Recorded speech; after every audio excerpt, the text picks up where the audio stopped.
viewers and solid subscribers, and to all my new viewers sa aking YouTube channel, BC Tasmilin sa ilalim 58. Okay? Ayan. Nakalimutan ko yung gunting. Pero una, iikutan natin tong aking pipitasin.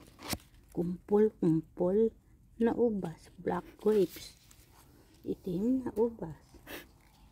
Nako, pag ini-inspection na, ba't bumuka to sa sobrang init ng araw? Ito naman,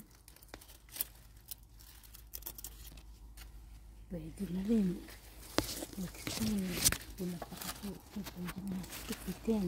Ito na, pwede rin alisin yung mga sapot, kasi yan yung nakapot